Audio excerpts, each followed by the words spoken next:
অনেকেরই ধারণা থাকে যে শুকনো চালের গুঁড়া দিয়ে একদম পারফেক্ট চিতই পিঠা বানিয়ে নিয়ে তারপর ভেজানো যায় না, কিন্তু দেখেন আজকে রেসিপিতে একদম শুকনো চালের গুঁড়া দিয়ে ইনস্ট্যান্ট এত সুন্দর পারফেক্ট চিতই পিঠা আমি দুধে ভিজিয়ে দেখিয়ে দেবো। আর কতটা পারফেক্ট হয়েছে দেখেন, এটা যদি দেখেন তো বুঝতে পারবেন দেখেন কতটা পারফেক্ট সফট।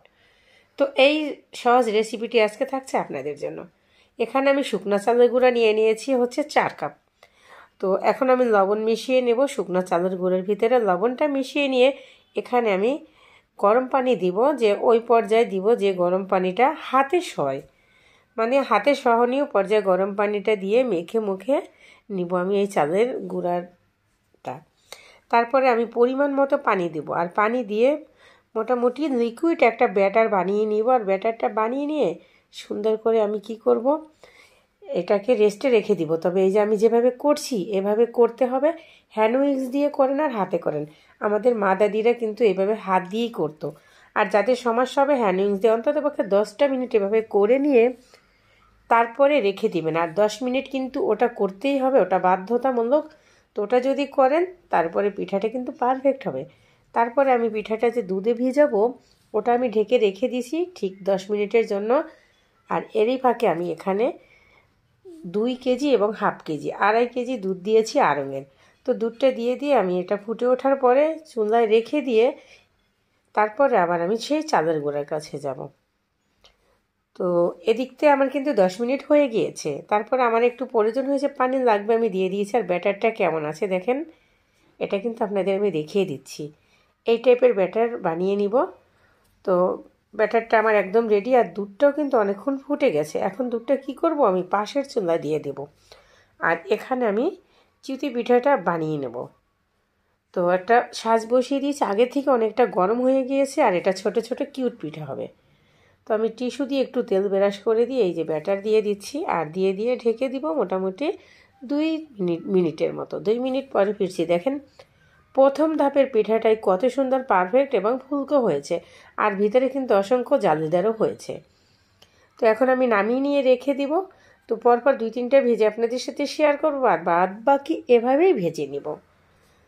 তো একে একে 2-3টা আমি আপনাদের সাথে শেয়ার করছি। দেখেন পিঠাগুলো কিন্তু খুবই পারফেক্ট হয়েছে।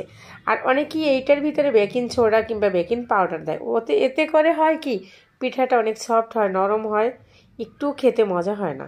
কিন্তু দেখেন এই নিয়মে যদি বানান, কোনো বেকিং সোডা কেন বেকিং পাউডার কোনো কিছুরই দরকার নেই, পিঠাটা হবে সেই টেস্ট।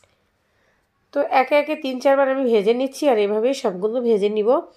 আর ভেজে নিয়ে এখানে আবার আমি সেই দুধের কাছে চলে যাব। তো দুধটা মোটামুটি কিন্তু অনেকটাই ঘন হয়ে গিয়েছে। পাশে আমি জাল করতেছিলাম দুধ। তো দুধটা আবার পাশে দিয়ে এখানে আমি কিছুটা গুড় নিয়ে নিয়েছি। গুড়টা কিন্তু আমি ছোট পাতিলে অনেকক্ষণ জাল করে নিয়েছি।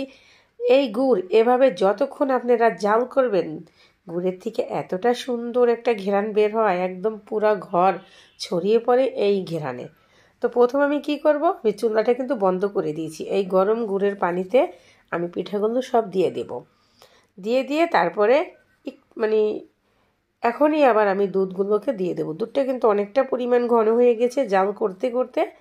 তো তারপরে কিন্তু আমি এখানে 5 মিনিটের মতো ঢেকে রেখে তারপরে কিন্তু এটার ভিতরে দুধ দিয়ে দেব। তো 5 মিনিটের মতো ঢেকে রেখেছি। এখন আমি সম্পূর্ণ দুধ এখানে দিয়ে দেব। আমার কাছে পিঠার থেকে পিঠার যে ঝোল রসটা, এটা খুব খেতে টেস্টি হয়। তো আমি সবসময় একটু এই রসটা বেশি করে বানিয়ে নিই। তো দেখেন আমি এই যে পিঠাগুলোর ভিতরে দুধ দিয়ে সুন্দর করে নেড়ে চেড়ে ঢেকে রেখে দিব ওভারনাইট। আর এটা ওভারনাইট রেখে দিলে সুন্দর পারফেক্ট হবে। তো ওভারনাইট পরের দিন সকালে দেখেন পিঠাটা কতটা পারফেক্ট এবং জালিদার। শুকনা চালের গুঁড়ো দিয়ে, কোনো প্রকার বেকিং সোডা বেকিং পাউডার কোনো কিচ্ছু না, শুধু শুকনা চালের গুঁড়ো, কুমকুমা গরম পানি এবং লবণ দিয়ে এই টাইপের পিঠা আপনারা বানিয়ে নিতে পারবেন। এই রেসিপিটা যদি হুবহু ফলো করেন, এইরকম নরম সফট পিঠা আপনারা বানিয়ে নিতে পারবেন খুব সহজে। তো রেসিপিটা এই পর্যন্তই ছিল। পরবর্তীতে দেখা হবে। খোদা হাফেজ, বাই। সবাই ভালো থাকবেন।